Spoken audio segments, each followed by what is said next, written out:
y'all. Let's do that. Cool.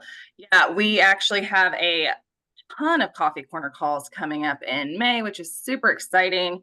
We have our next one coming up just in a couple of days. Let me grab that list.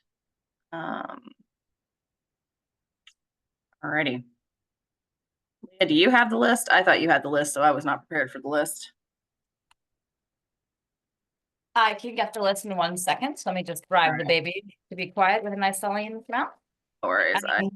Yes, we have quite a few coming up throughout May and June. We had a few that had to be rescheduled, so we wanted to kind of get them in before the summer holidays cracked on in the Northern Hemisphere. We also have our network and coalition leaders call coming up in June. I think it's June 12th. There's links in the email. We'll be talking about kind of taking care of ourselves as network leaders, because quite frankly, we're really bad at that. So we tell everybody to do it and then we don't really do it ourselves.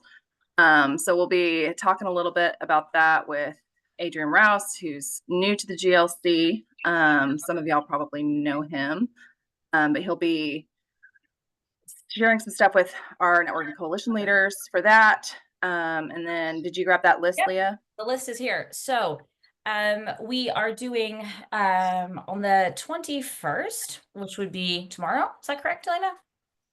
Yep. Okay. We're doing a guidelines for repatriation and reintegration for survivors that are coming out of forced criminality. It's going to be led by Helen from Whispering Willow / Asia Freedom Network. Then we're going to do vulnerabilities faced by migrant domestic workers from minority source countries, which is going to be led by Stop Hong Kong by Chloe. So that's going to be on the 28th. Then we're starting a new series called Brave Conversations. This is going to be kind of a partnership between the Freedom Collaborative with Julia Mocker and us, the GLC. This is going to be slightly different. They're going to be more facilitated kinds of conversations or discussions. And we're going to dive kind of deep into really unpacking kind of the state of funding across the anti-trafficking sector.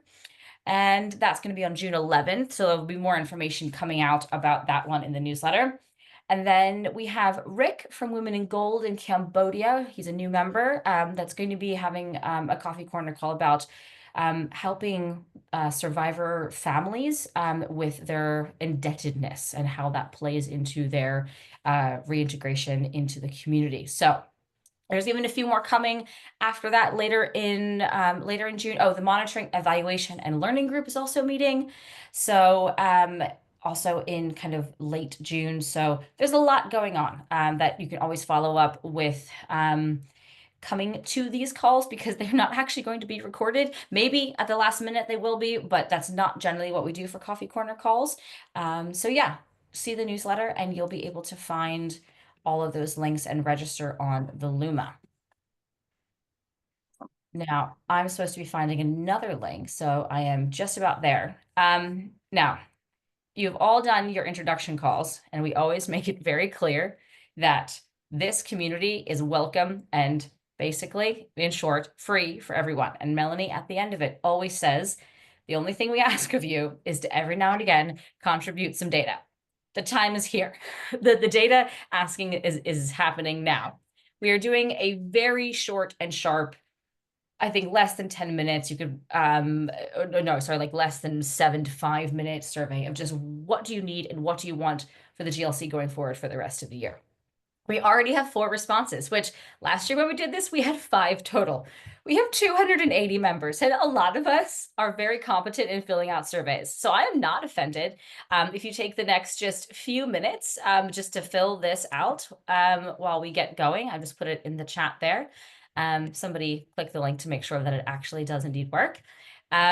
And yeah, we would really love just to hear, especially with call topics. We've been sensing that there's lots of shifting going on as we're talking to people across the community. So we want to make sure that our call topics are on point for next year.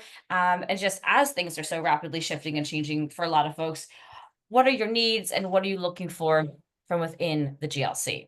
So I can't give you a lovely cold brew. I incentivize the surveys through Dark Motley at ERAC conference and everybody gets a cold brew when they do it.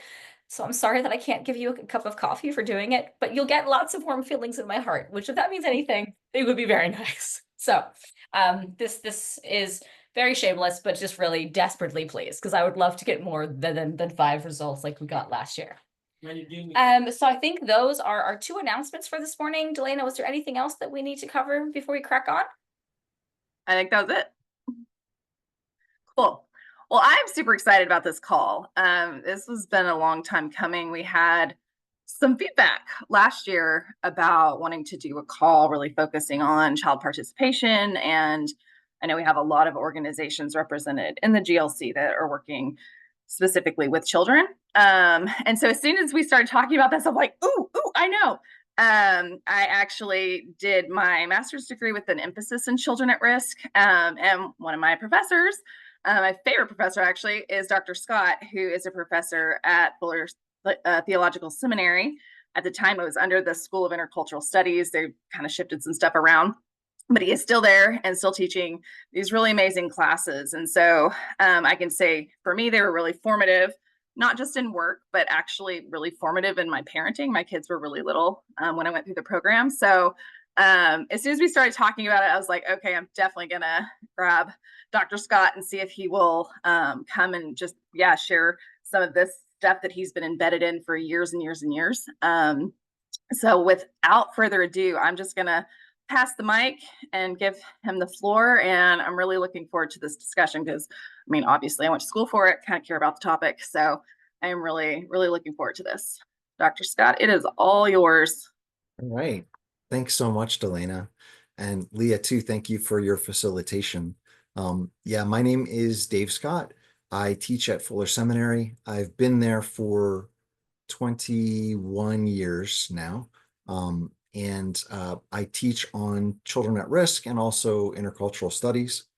Prior to that, I worked for an organization called Viva or Viva Network.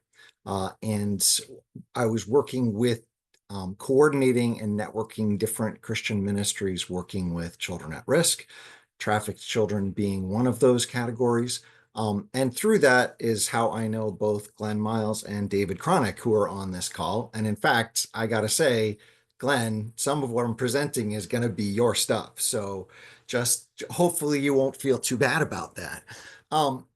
So what Delana asked me to talk to you about is some basics of child participation.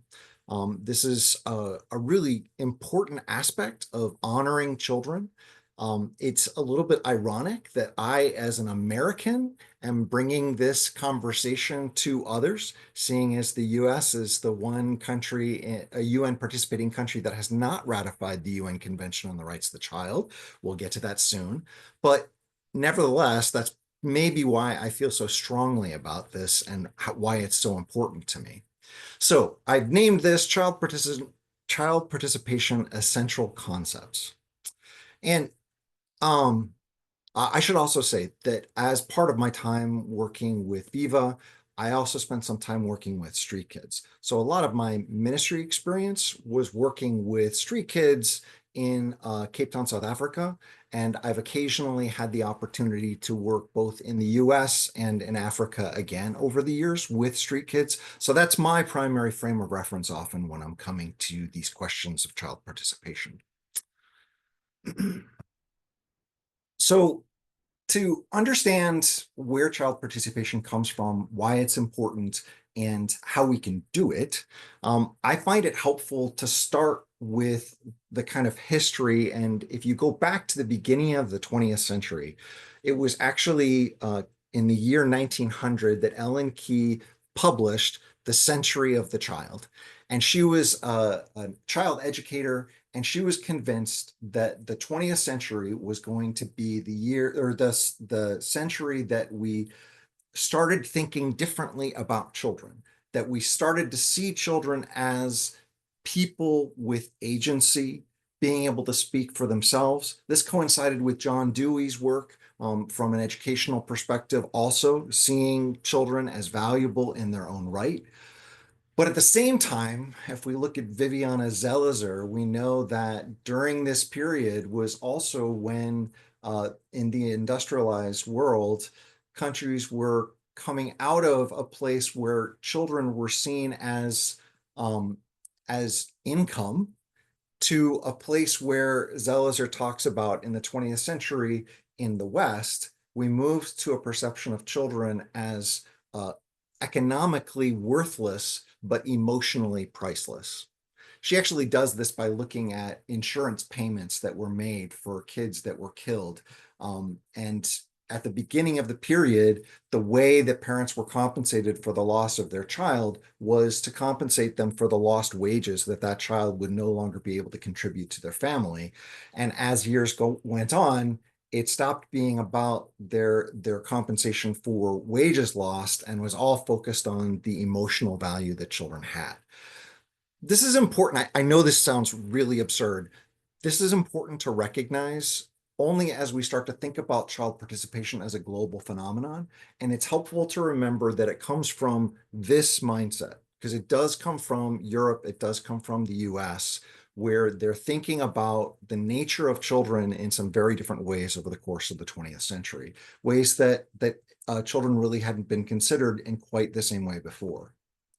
So then you come up to 1923 and you've got Eglantine Jebb, who was the woman that founded Save the Children, but she also was the person that came up with the Declaration of the Rights of the Child. She was concerned about the state of children after World War I and concerned about those kids that were affected by armed conflict, and was trying to rally the nations of the world, but particularly, since we're talking 1923 here, it's really rallying the Northern Hemisphere to try to be concerned about the needs of these kids that were impacted by war.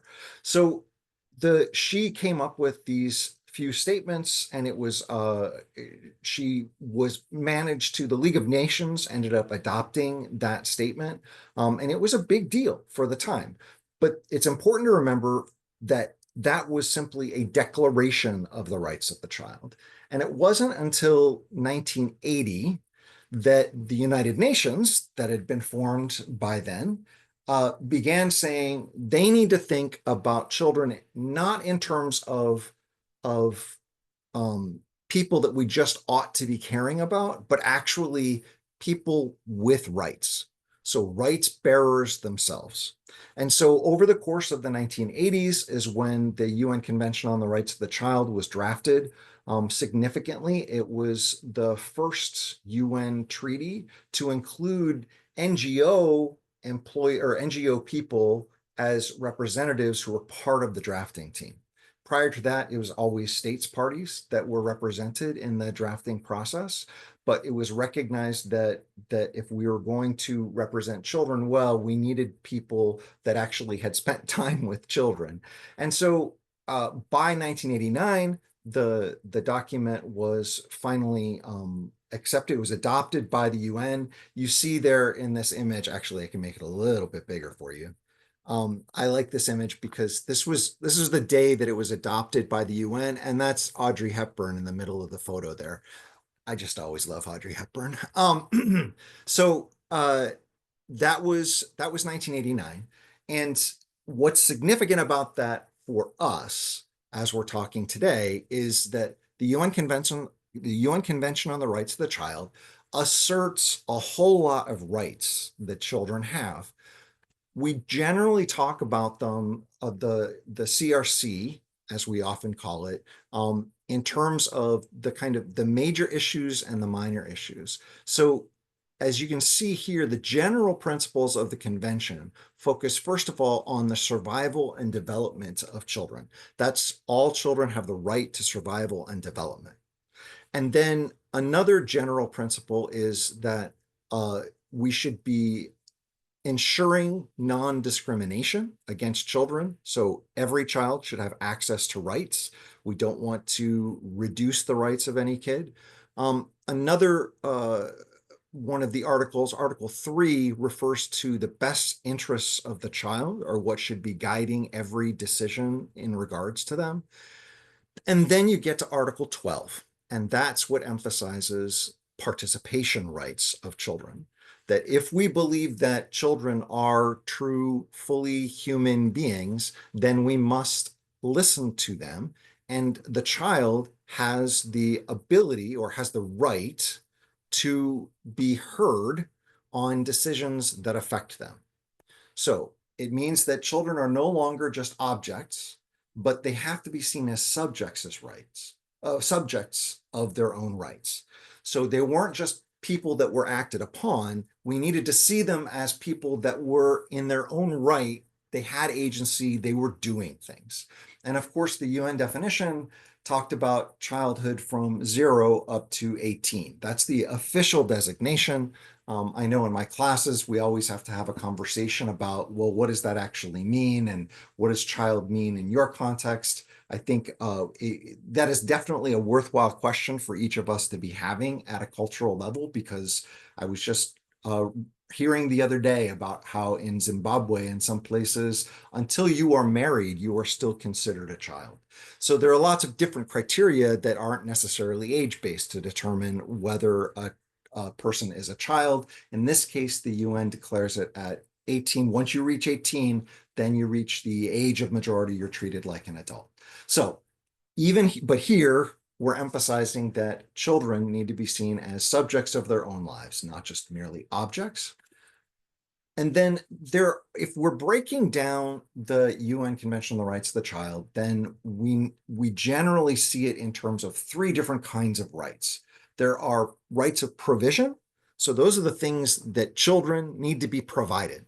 We are responsible, state parties are responsible, and then through families, to provide certain things for children, okay? That's the provision rights. That would be things like education. That would be things like safe places to live. Then the second category is protection. So there are protection rights that should be keeping children, for example, from being forcibly moved across a border. So there are many protection rights in the CRC. And then, of course, the third category of participation rights. So again, it's putting it right up there at the same level. It's not like, we need to make sure that they're healthy, clean, they've got good food, and they've got education. And oh yeah, by the way, a long time now, this about 2% is we need to be concerned about their participation. No, it is essential. It is a high level concern that if we are going to respect the Convention on the Rights of the Child, if we're going to respect children's rights, then we must listen to them. We must encourage their participation. And from that, then, there have been a whole host of different things that have been written to try to help well-intentioned people to try to think differently about the nature of participation and child rights in general, but then also how to invite them into imagining what child participation might look for them, and ways to begin to overcome the things that are most challenging about achieving that kind of participation. So that's what we're going to talk about for the rest of the time here, but I just wanted you to have that background before we got there, that this really is a commitment that is made. It's a legal commitment, like it's a legal responsibility, even though in most places I've been in the world, we tend to treat it like it's a nice optional add-on. It would be good if we also listened to children, but that's not actually what the CRC says. And of course, as I mentioned at the beginning of the talk, the UN Convention on the Rights of the Child has been not just signed, but ratified as law in every country in the world except for the United States. So that's where we should be acknowledging, and especially as many of you are involved in international work, this is something that we need to be paying attention to. So let's get into it. One of my favorite quotes about child participation comes from Judith Enyu. And she said that there are 2 basic rules for work with any children. 1, the main barrier to successful programs is our own attitudes. And 2, the main resource in any project is the children themselves. That is worth sitting with. That's not an easy thing to swallow, because we don't want to see it that way. We tend to think about the work of encouraging children's voices, of listening to them, of encouraging them to be involved and take action and seeing their agency as a bother. And what NU is reminding us is that actually there's this massive untapped resource. If we're not listening to children, then we're being foolish. We're not really taking advantage of all the resources that we have at our disposal. And then on the other side of it is she's pointing out that it's really all a head game for adults, that we've got it stuck in our heads that children can't contribute something meaningful, and that's why we don't do it. So it's getting over ourselves so that we can access this tremendous resource of children. That's what child participation is really all about to me.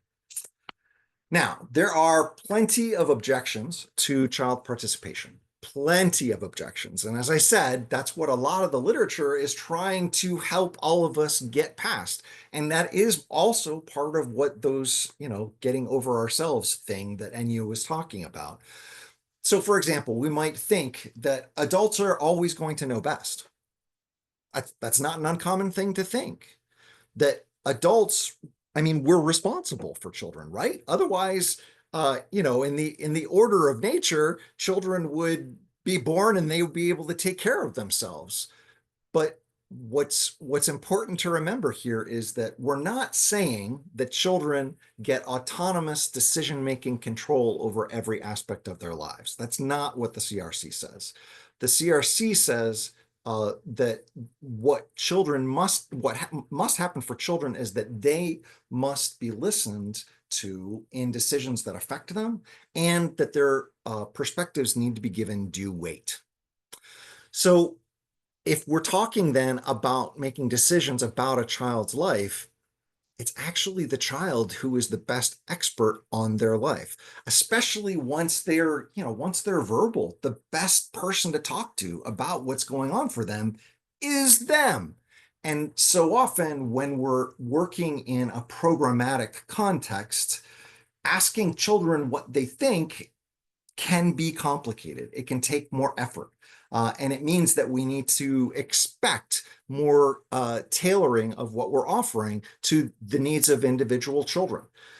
But it's a crucially important thing that in the long run generally pays off for us. We might also think that consulting children is going to undermine adult authority. I object to that on the basis that I'm not sure that we always, as an adult and also as a parent, I'm not sure I've always been the best person to make decisions on behalf of my children. And I think sometimes we ought to be undermined, that there are some things that we may not be as smart as we think about doing. And so listening to children is one way that we can empower them. But let's also think about that in two other ways. One, children, if an adult is giving a child the ability to speak, the adult is actually still retaining responsibility for the situation.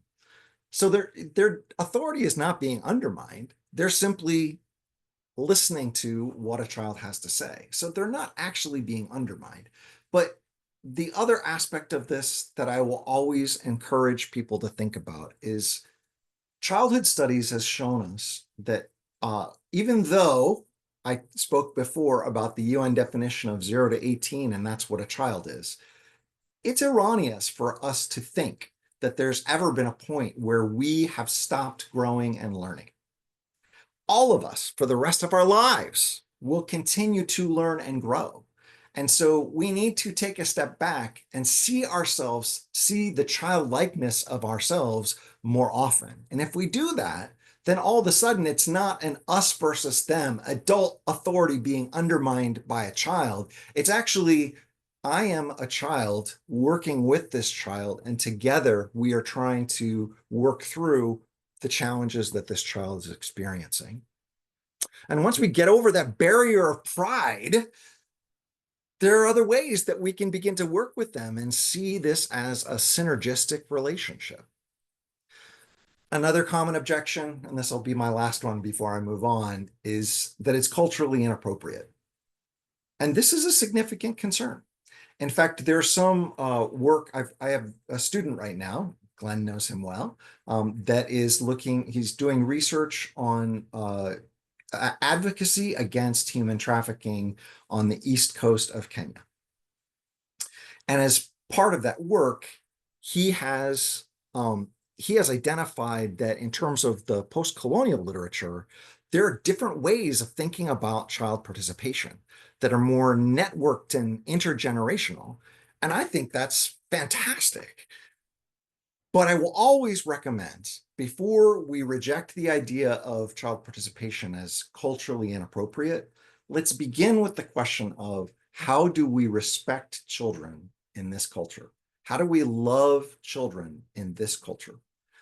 And then if that gives us the opportunity to just attend to listen to children, we will then have an opportunity to maybe see the role of children slightly differently within that culture. So I would encourage you, this is not something, and this is not something where we can dogmatically say, child participation must work in this way every place that I go, because there are tons of cultural factors, not to mention gender, economic, ecological. There's so many different factors that need to affect how we're going to be inviting children to participate. But all of those things are also what makes the participation of children so much more important. So that's what I'm inviting us to do, friends. Oh, actually, add one more comment on that. And you also pointed out that children who are survivors of difficult experiences, and especially when they've been separated from their parents, they're actually more resistant often to adult control and want to be seen as autonomous. So anytime we're trying to work with them and we are not honoring their voices, frankly, it's just really hard to get anything done. I certainly experienced that when I was working with street kids in South Africa. So for all these reasons, it's worth it for us to consider what child participation needs to look like and how we might be doing it. Okay, so let's get past all of the objections. So if I assume at this moment, because we can talk more later about if there are objections that we need to discuss, but if we get past that and start to imagine, okay, what are ways that we can think about this? There are a few different theoretical models that have been put forward, and I'll walk through some of them. But I will just say, generally speaking, and this is my tiny little contribution, that I see, generally speaking, child participation happens first in terms of attending to children. By attending to children, I mean, if somebody has never taken child participation seriously before, the place where they need to start is just start paying attention to what are the ways that children are already contributing to what is going on in this place. Just look, listen, see the ways that kids are interacting. And I'm talking about kids as young as an infant. So in my field of mission, and also thinking about the church in the US and elsewhere, I've often had to point out to people that actually infants make massive contributions to the people around them, and we don't give them credit for it. Because an infant, imagine the first time you see an infant and the parents allow you to interact with that child. There's a magnetism that happens there. And that child is offering that without us asking anything of them, but that's what's happening. And we are blessed by them. We are touched by that experience. So there are tons of things that children do, and whether it's just what their laugh is like, how they make jokes, where they go when they're going to run, there are all kinds of things that children contribute to all of our lives all the time, just by virtue of being children. But then the next step is, of course, thinking more strategically. So how do we pay more attention in a strategic way to what it is that children are doing, what they're saying, how they feel? And this is about creating opportunities. So it's actually consulting them. It's realizing that, oh, this is a way that kids might be able to participate in this work that's taking place. Along with that, then it's really important to provide some kind of guidance. You can't hand a 3-year-old a handsaw and expect that they're going to be able to use it responsibly. You need to be providing some kind of guidance. But then the fourth step, and this is the scary one, is eventually you need to release them to do the things that they're able to do. But friends, isn't this what parenting really is all about anyway? We can't keep our children as children forever, whether they're our children or others' children. There's something really beautiful about encouraging the ability of children to participate because it enhances and it helps them to be more aware of their agency. And of course, part of all of this is making sure that they are educated. They have an awareness of their rights, what they can ask for, what they can require of others. So all of these things work together to encourage more participation of children. Now, here's a model that some of you have probably seen before. In fact, I know I'm certain that some of you have seen this before. This is Hart's ladder of child participation. And this is one of the earliest, and I'm guessing that the text is kind of small to read. But let me summarize this for you because there are other prettier versions that actually have a ladder, like an image of a ladder. In this case, what you need to understand is Hart was trying to emphasize the lower levels of this ladder. Adults sometimes think that they are participation, and they're not. So the lowest levels of the ladder are things like coercion, action on. So when kids are made to do things, again, in my context, the most common thing that I see is every Christmas when a group of 5-year-olds is taught a song and they trot up onto the stage and they have to sing the song that they were given. Well, that's not really them choosing to do that. They are simply being forced to do it, whether they want to or not. The next level up is action 4. So that is getting a little bit better. We are starting to engage with them a little bit more, but generally speaking, we don't think about child participation as taking place until you get to levels 3, 4, and 5. And that's where we see action with and by children. So when it's adults that are encouraging and providing the resources that are needed for children to do that active work. And then 4 is collaboration and partnership. And let me just point to 5, when children are taking a leading role, which if you've never been involved in any kind of major child participation activity before, that may seem inconceivable to you. But that is the goal that we're working towards, that as young people begin to understand what they have the capacity to do, they then begin initiating projects and they'll ask for help if they need it. So that is Hart's ladder of participation, and it is a genuinely good model that is worth considering. But let me give you a different one, and this is the one that I know Glenn is laughing with me about. This comes from Tier Fund, and the essential idea in this guideline for child participation focuses on respect. That's the hub of the wheel. So we're going to respect children, and the way that we do that is to encourage their participation. But in order for them to participate, we also need to provide these other 3 things: support in terms of education, guidance, like I've been saying, opportunities, so we actually need to give them a chance to do it, and then responsibility. It's entrusting them to be able to do something meaningful. That's one really helpful model, and I like the simplicity of this model. But if we're going to get a little fancier, I have another model for you that comes from Laura Lundy, published this in 2007, has been developing it since that time.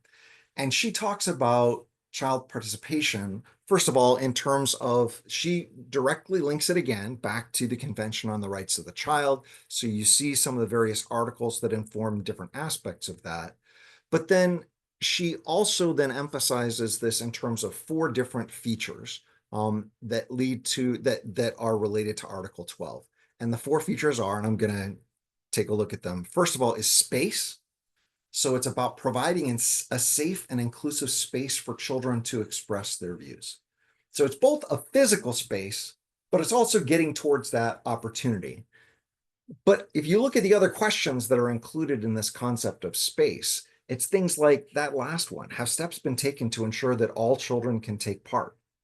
Another aspect of this is making sure that whatever participation we're asking of children, the kids that are there are representative of the larger population that we're trying to understand, perhaps. So this model is very much informed by application to development projects worldwide. So space is important. The next piece is voice, providing appropriate information and facilitating the expression of children's views. So do they have what they need in order to offer their perspectives? Do children know that they don't have to take part?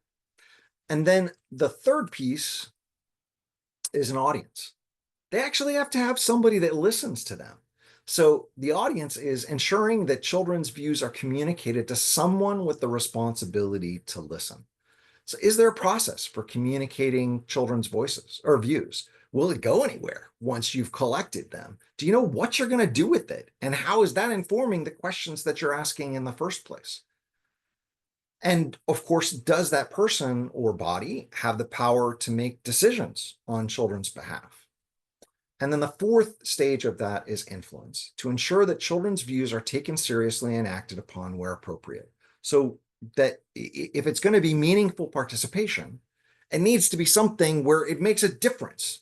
And it's not just that children were consulted, it was a nice activity for a little while, and then we just documented what they said and they were done. So this is Lundy's model, and I'm going to go back to it for you because I think it's quite helpful.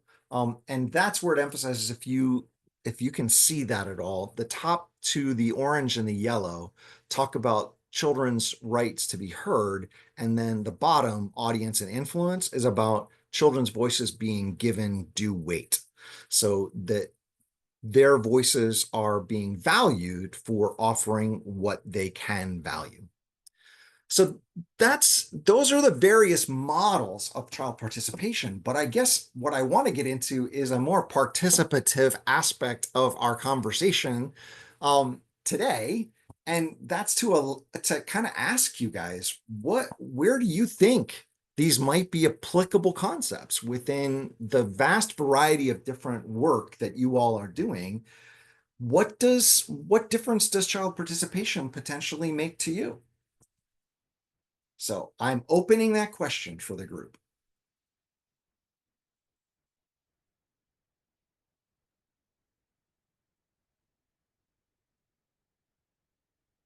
Feel free to raise your hand.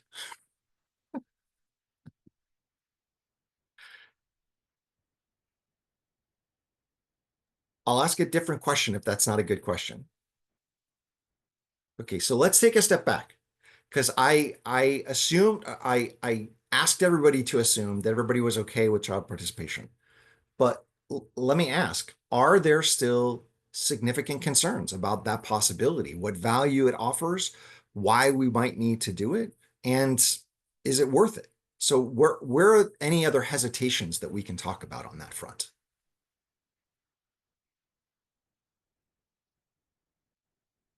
I think, as I look at this stuff and even some of the models, it's really interesting to me. And I'd be curious, if other people had a similar thought, like how similar it looks to some of the frameworks that we have in our sector around just survivor participation broadly. Like it's very, very similar in the structures and the concepts. This is not actually answering your question, but yeah, I think my thought is how much of what we've worked on in the sector in terms of survivor participation in the last few years, this is going to be really, really a short walk to moving that into children themselves, and what would be the differences in those things.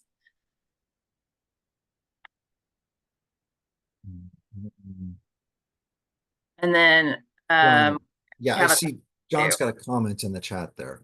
a hesitation may be related to the capacity children may not have. Absolutely. And in fact, even the Convention on the Rights of the Child makes it clear that the rights are supposed to be realized in relation to the child's evolving capacities. Now, that's something that's difficult to track, but it recognizes that children have different capacities. But again, I want to always be thinking about, yeah, we all have evolving capacities over our lifespan. So I learned to read a lot faster when I was 40 than when I was 18. So I didn't stop that when learning how to read faster when I was 18. And I think a lot of these situations, it's actually more about not overestimating the capacity of adults when we might be tempted to underestimate the capacity of children.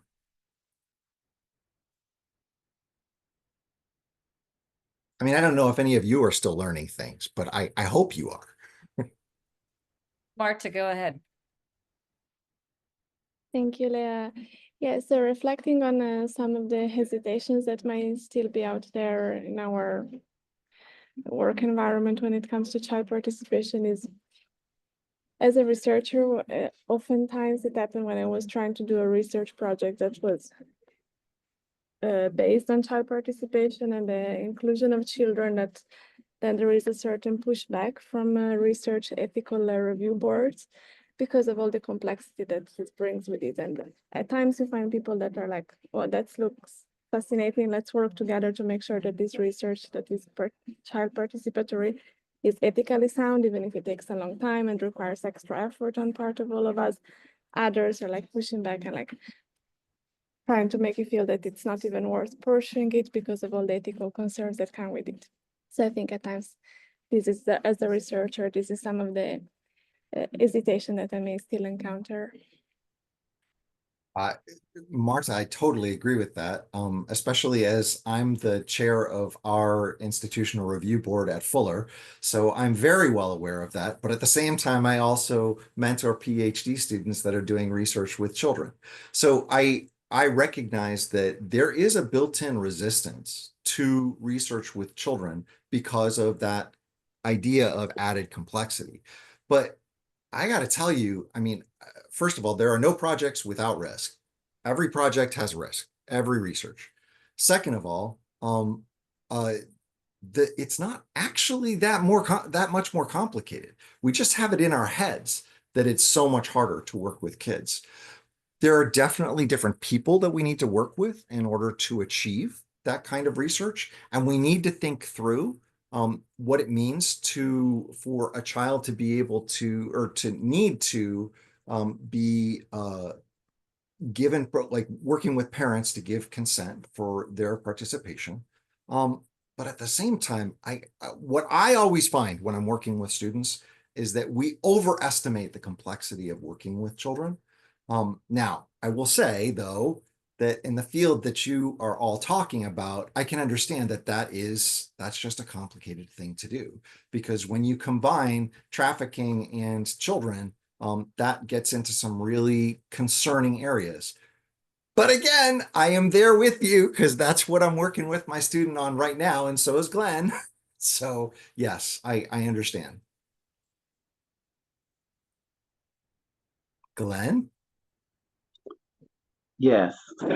Oh gosh, there's so much I want to say, but I do think that sometimes we get into in ethical safeguarding of children, particularly in doing research.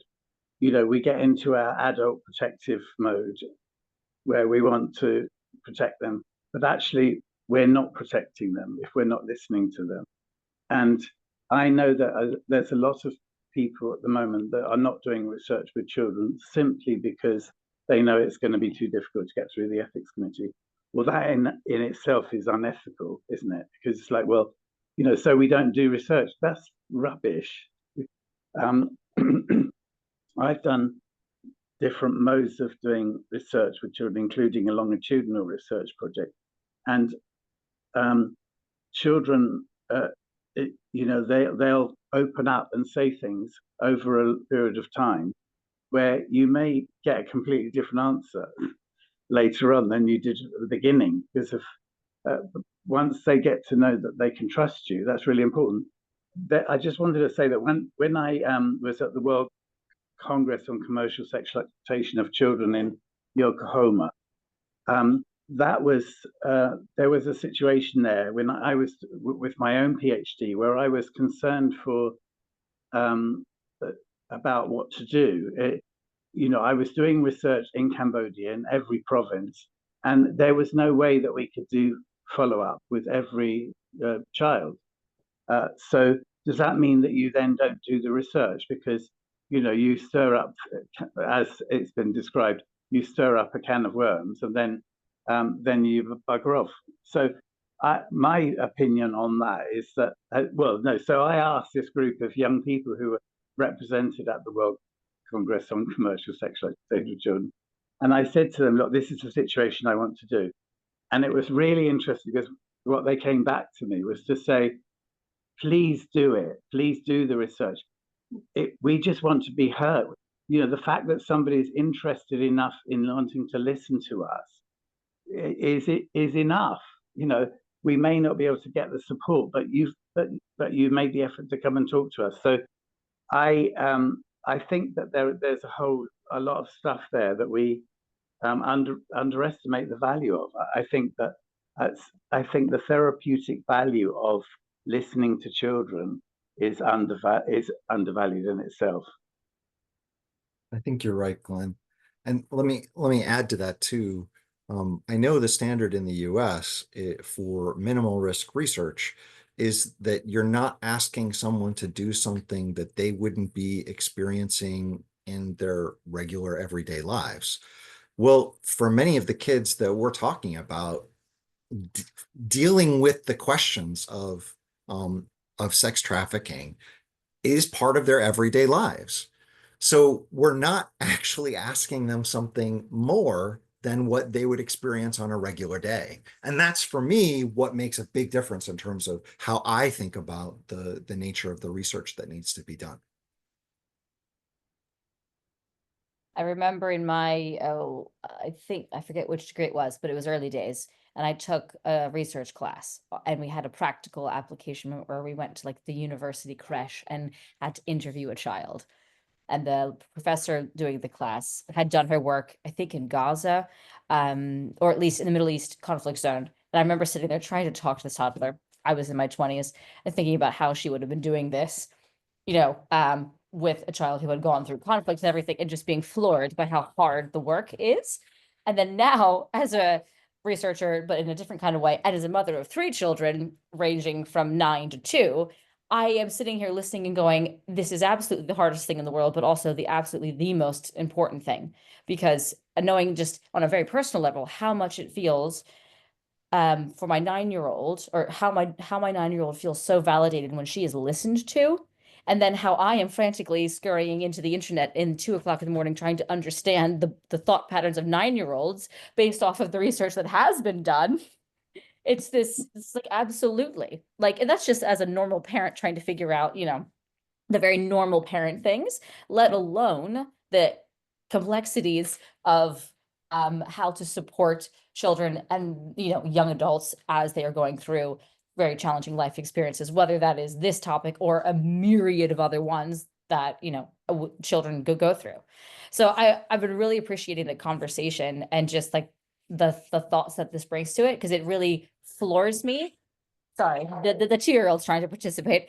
How in Europe there is so little access to children because the government, rightfully in many ways, puts up a wall that in name of protection, children cannot be accessed.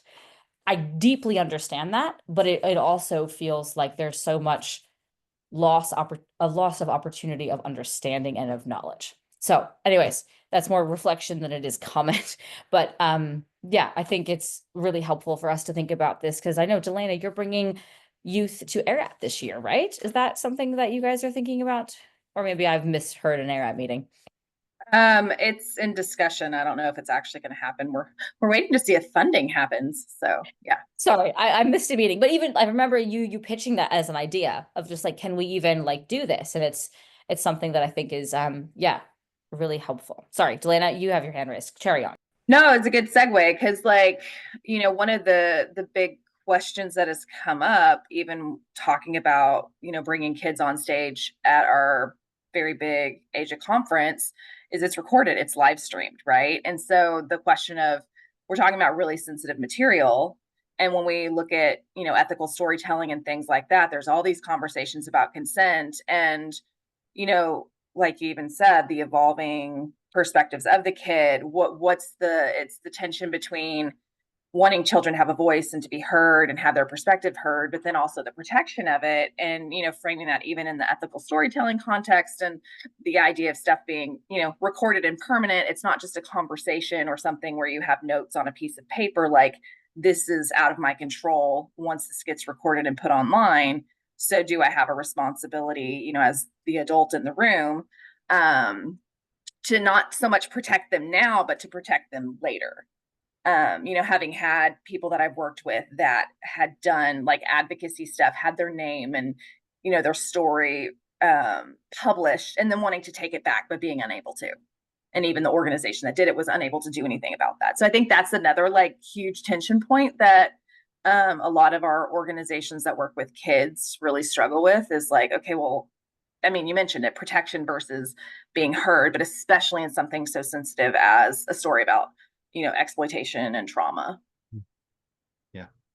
And that is where we need to be considering issues of confidentiality, of anonymity, if possible. But not being willing to think it through because it's just too hard.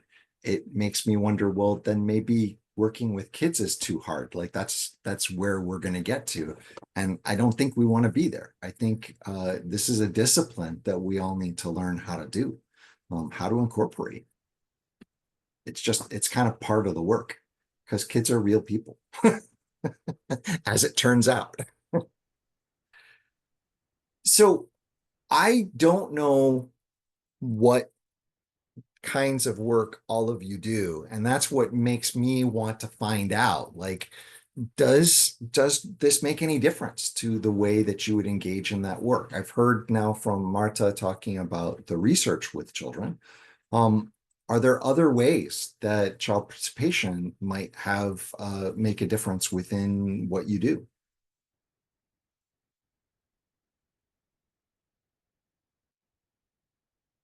I see that hand, Faith. Yeah, I just wanted to kind of like respond to what Delana was talking about. At Azadi, we just recently started working with children. So we are at the initial stages of setting up structures for that. However, I wanted to comment about what you brought up around ethical storytelling and just having the realization that when children participate, for example, in things to do with storytelling, you will be very surprised that, because when we talk about ethical storytelling, we're also thinking about what kind of stories do the people telling the stories want to tell. So you'll be very shocked to find out that most times people or the children really do not choose to tell their trauma stories. And as Dave mentioned, there are also aspects of anonymity and that need to be considered. And also the fact that we cannot really work with children and not work with their caregivers at the same time. So what we are doing, for example, this year we are having an ethical storytelling fellowship for children. And what we've done is that we have their caregivers together with the children. So the children give assent and then the caregivers give consent. So we are in a group where their caregivers we have some sessions with caregivers and the children together, and also some sessions with children alone. So we train children on how to, like, the mediums to tell the stories, and then the children choose what story they want to tell, in their life. I can share more with you, Delana, maybe later on, as this progresses, because we are in the process of having that for the first time. Yeah. That's Thanks, Faith. And I think it's worth noting too that there are, if I'm thinking about academic research, there's a standard that must be met for academic research, and especially because most of the time the applications that I receive are coming from students that have minimal research experience. And so there's a certain standard that I'm looking for and would accept out of that kind of research. But when you have an experienced researcher that has done work with children, that understands how to respond if you do experience a trauma response as part of an interview, there's a little bit more leeway that can be granted there, because you can feel like they are going to be taking care of the population that they're researching, that the participants aren't going to be at greater risk. But then, so that's an academic perspective. I think there's also an organizational perspective, and there's different kind of standards that we might want to think about with regards to how we would want to use that information. I'm always going to be an advocate for using confidentiality whenever possible, just because in most cases, people don't need to know the actual identity of the child. So that does often raise the red flag for me. But the nature of the story and allowing a child to share that in a way that they feel safe and healthy doing, that does have that therapeutic value that Glenn was talking about. And I don't want to overlook that when we're thinking about this kind of inquiry. Yeah.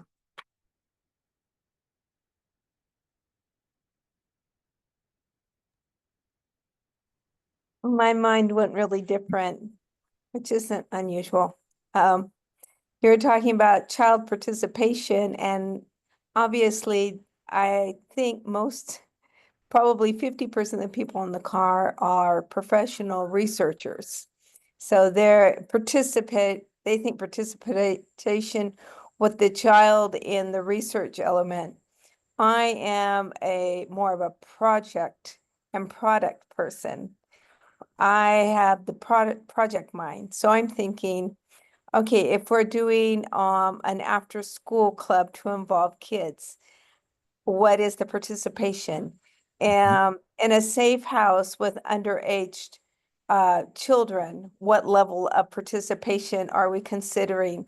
So I'm not on the professional researcher group, though I appreciate you all and I learn a lot from you all. But I'm much more, I'm the hands-on product person, project and product. So my mind is trying to get around those things. How do I do this inclusive involvement of the children? And as you said, children's everywhere from infant to the UN calls 18 years old, to make this program something of their ownership, something they're proud of, and something they want to be a part of and invite others to, and it reaches its end goal. So that's where my mind is spinning, not as much in research. Thank you. Thank you for that. And I think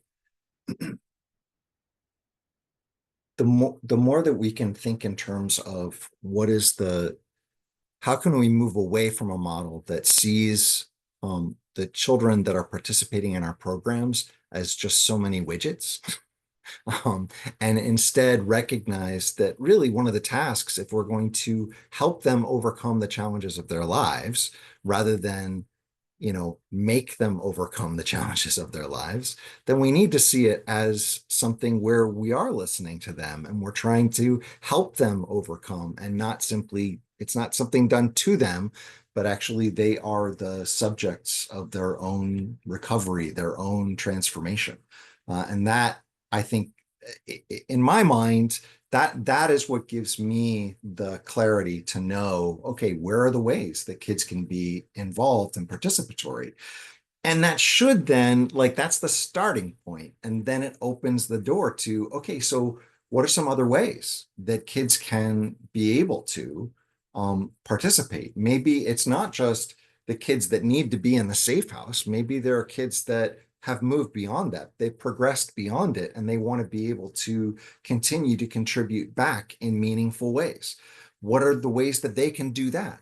But I think the more that we can keep thinking about how our children resources in the work and not simply drains on the work, that's really where I'm inspired to move. Glenn, I see that hand.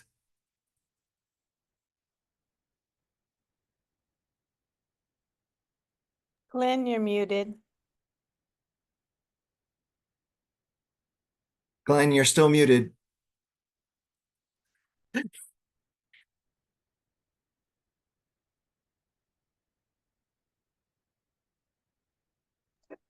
Okay, There- yeah, sorry. Yeah, no, there's yeah, I really hear you, and I think it's really important that we do listen to children in the projects. I worked with NGOs for a number of years. I was in Thailand, and there was a project there with children that had been sexually exploited, and there was a group of kids playing in the sand pit, and one little boy who was probably about 4, he would create a phallus from the sand and then smash it, and then create a phallus and then smash it. And that was something I realized, this is listening to children. That the nun said once they saw that, they immediately realized that they needed to help him process what happened to him. So that was really important. There's another great story that's often used when I teach on this area. But basically, it was a situation in Latin America, and there was an NGO. They had a small project working with street children, but they got money to set up a nice spanking new center. Really, everyone was excited about it. But then the day that it was due to be open, none of the children turned up, and so they went out on the streets to find the kids and say, you know what? Why didn't you come? We were expecting you to come. And the kids said, well, we didn't come because we were scared. And he said, well, why were you scared? They said, well, the police station's about 100 meters away from the center, this new center, and it's we know that the police are going to be looking out for us all the time. And so the guy who was in charge, he said, well, why didn't you tell us? And he said, well, you never asked us. And I think it's a really good point. This is what we're talking about. We're talking about practical ways of involving children in this case, in the design of the program, where it was going to be. It's not rocket science, is it? It's just believing that children have got something to contribute, and just So I think that was a really there's a couple of stories there of real practical stuff. That reminds me of a story in Kingsgate, Kirkland, Washington. City gave oodles of money to create a play yard for the kids in the neighborhood. And after they drew up the first set of blueprints, somebody said, did you talk to the people that are going to be using this? The kids, the moms who's going to be bringing their kids here, the community around. Did you ask them what they wanted in the playground? So they ended up scratching all the original blueprints and researching in the community and built what the community was hoping for. Dharma, you put something in the chat. Would you like to voice that?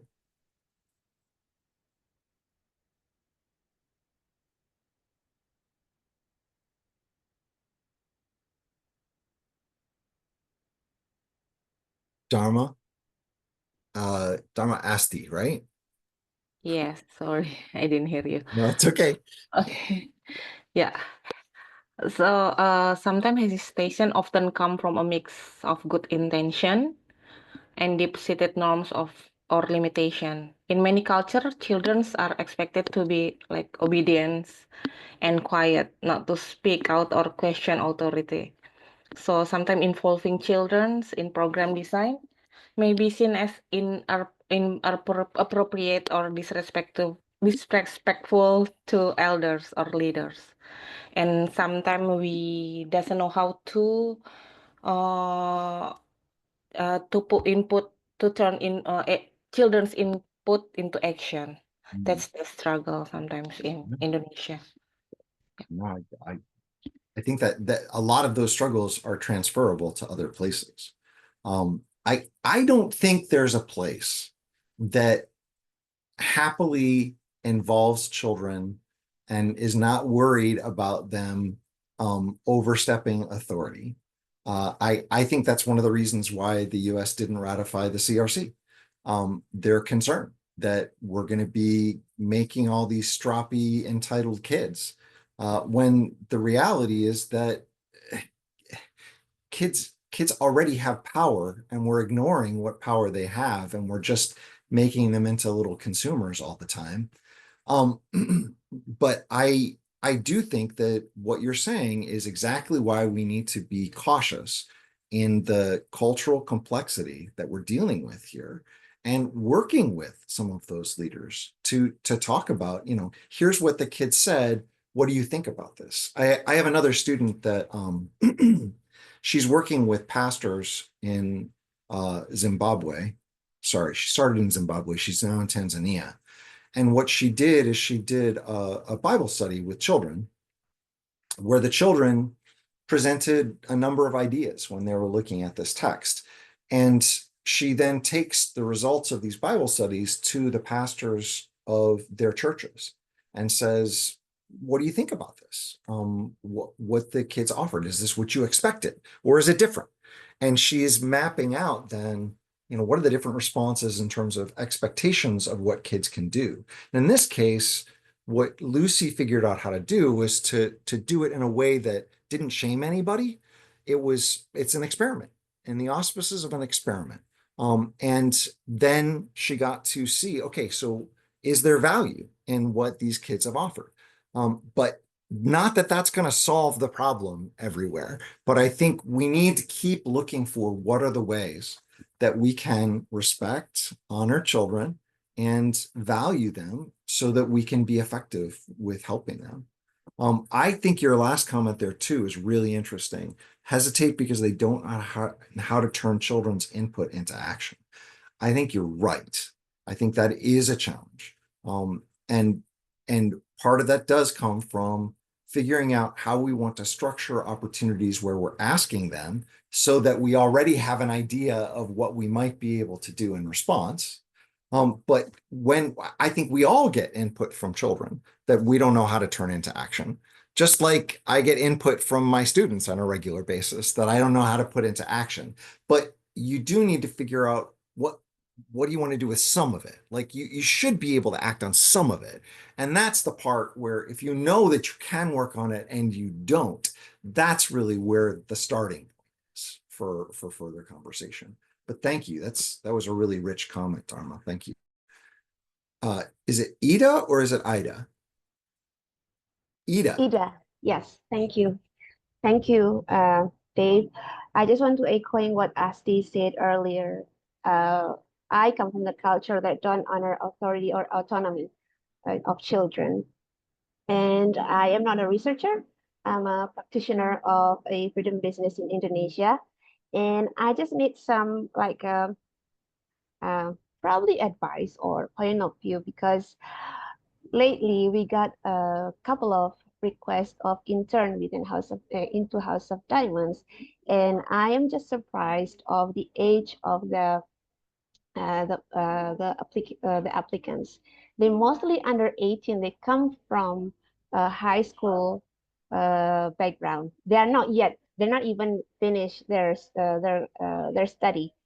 And I just like a little bit concerned of how much the portion of information that we could share with them. So it's not going to be a burden to them, but it's also knowledgeable. So I'm kind of like considering what type of inclusion that can involve these young kids. Thank you. Yeah, well, I mean, it's hard for me to, I can't give you any kind of a comprehensive answer, Ida, because I'm not as familiar with the organization that you're working with.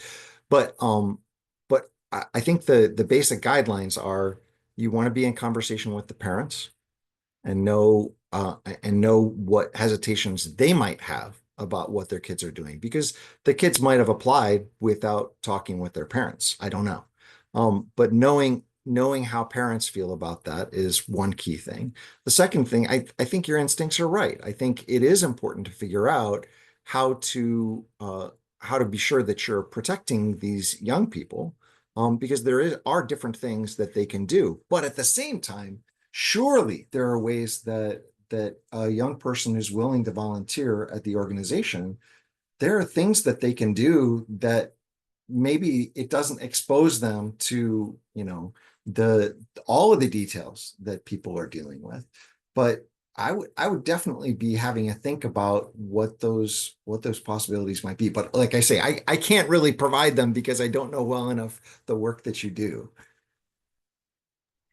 Okay, Dave, thank you. Sorry, Ida. No, it's okay. It's okay. Freedom Business is it's actually impact business that working with people from very vulnerable places. Okay. And did you say you're in Indonesia? Yep. Mm-hmm. Okay. And so in Indonesia, what are the child labor laws? Like, would kids be able to work within the organization? If they're under 18, they allowed to do like a part-time job as long as they're above 15 years old, but Okay. it's not more than 4 hours a week. So it's very, very small amount. Do you have concerns about these teens developing relationships with the clients of the organization? They mainly work online, like creating content for our social media, etc., and also creating some project that they can do with the ladies that we're working with. So I'm very careful, like what to give to them, like what kind of project they can do within House of Diamond. So it's very sensitive. So I'm just like giving them a little bit amount of Yeah. work. So it is perhaps useful for me to point out that a lot of what I'm thinking about when I'm talking about child participation, like with that Judith Enyu quote about the best resources in the organization are the children themselves. Well, that's talking about the children that are the clients of the organization in a sense. So they're the ones that are being benefited. You're talking about volunteers coming from outside, which suggests that they might not be familiar with the same context, the same kind of life experiences of other people in the organization. And that would give me pause then, that maybe they're not best suited for that. But at the same time, man, if you have enthusiasm and energy coming from young people that want to be able to make a difference, I would be very motivated myself to see how can that be put to good use, recognizing that there do need to be limits on what you're asking them to do to exercise appropriate care. But Got it it. sounds like a good problem to have, Ida. I'm a little bit jealous of. So we have a lot of homework in creating the SOP about this. Yeah, I'll bet. Yes, Delina. Yeah, my head was even going back to Asti's comment about just the cultural complexity, particularly in Indonesia. Because I know, when I lived there, one of the things that kept standing out to me was how a lot of the stuff that I learned in the US in terms of like, working with people that have trauma experiences, the rules were not the same. What worked was not the same. We've had calls about like cultural complexity within trauma work and how, yeah, it's not the same everywhere, and the experience of trauma and the healing from trauma is different culturally. And it just makes me wonder, like, how much, like, we have some work to do around child participation in a cultural context. So like, yeah, we have to like do trauma work in a cultural context, but also child participation. So if we have a culture like Indonesia where there's like a patron society, like what's the mechanism? Maybe the kid doesn't like speak from the stage themselves. Maybe they're going through their patron or their caregiver, and that's more culturally appropriate. But just because it doesn't look like you said, the Western US European framework for what child participation looks like, doesn't mean there's not a way to do it that is just as real and just as useful and fulfilling for the kid, but still kind of fits within like the cultural expectations of who has the microphone, if that makes sense. Because, you know, in Indonesia, adults don't get the microphone either. Like only certain adults get the microphone. And so, you know, there's kind of that structure. And so I almost wonder if it's more about creating pathways between the child and the person with the microphone, and rather than just like putting the microphone in front of the kids. Like, I mean, just using that as a silly example, but yeah, I'm really curious, do you know of like particular research or work that's been done in patron client societies on child participation, and if you have those resources? Because I think that could be useful to a lot of people on this particular call. I don't. And actually, this is one of those areas that I'm really enthusiastic about seeing more research done. I'm always encouraging my students to work towards understanding what participation looks like in a different culture.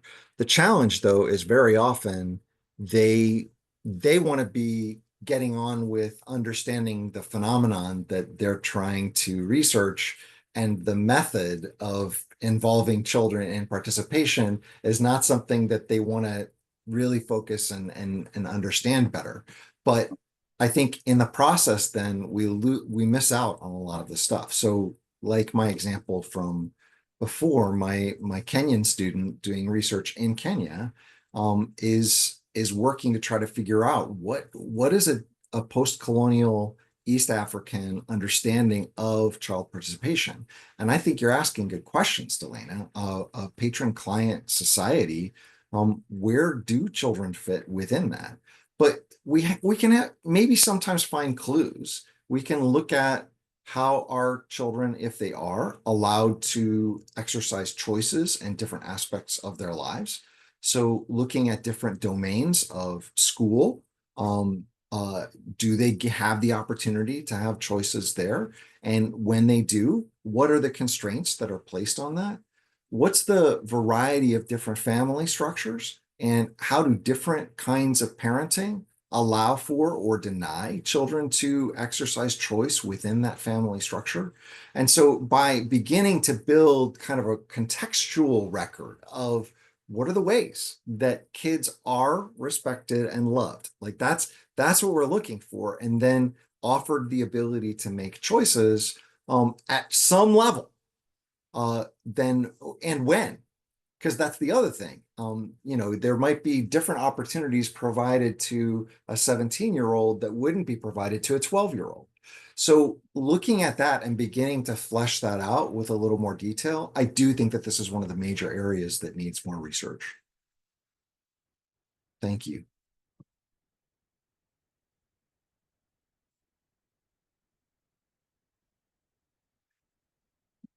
Well, I feel like we've had a really good conversation. We have 8 minutes left, right, Delana?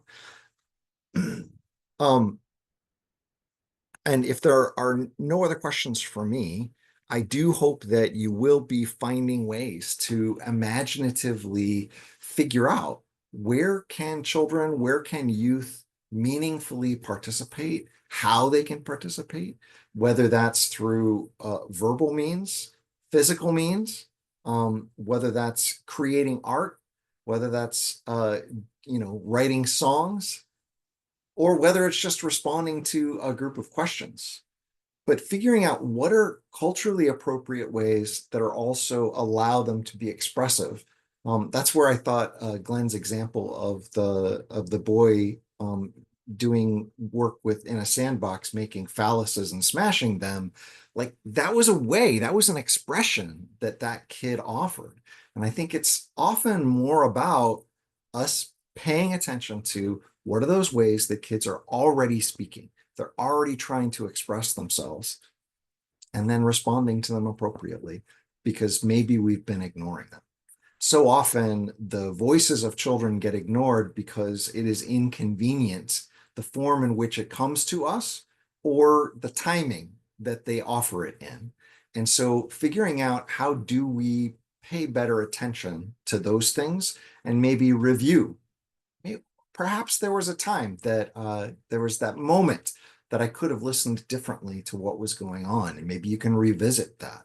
But I am a strong advocate of attending to children in every way that we can, so that we can learn from them and honor them as best we can.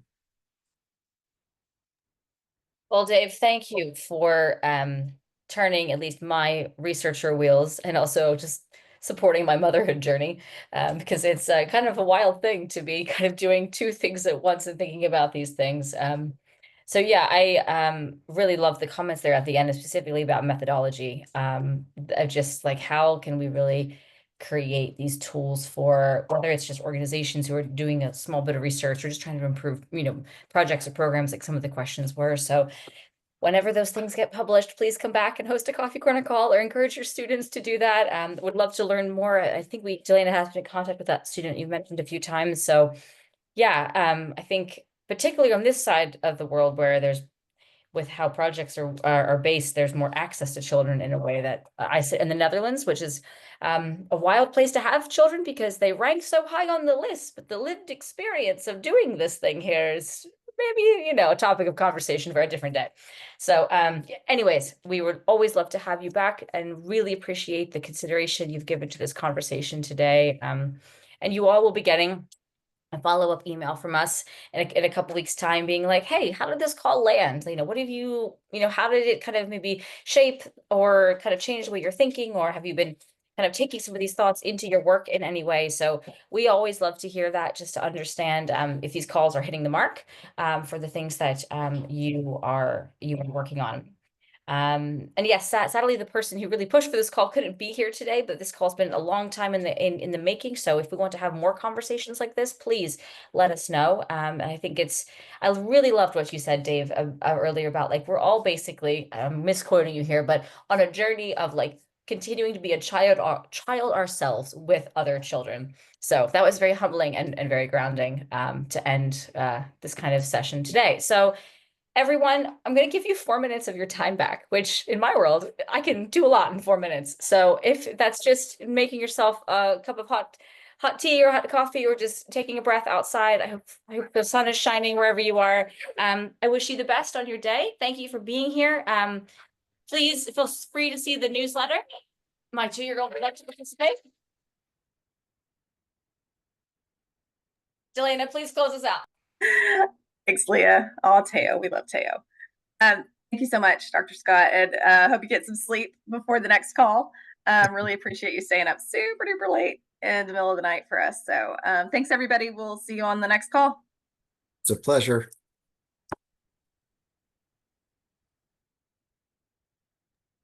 Did you stop? Wait, I can stop the recording, yeah? Yeah, you're the host.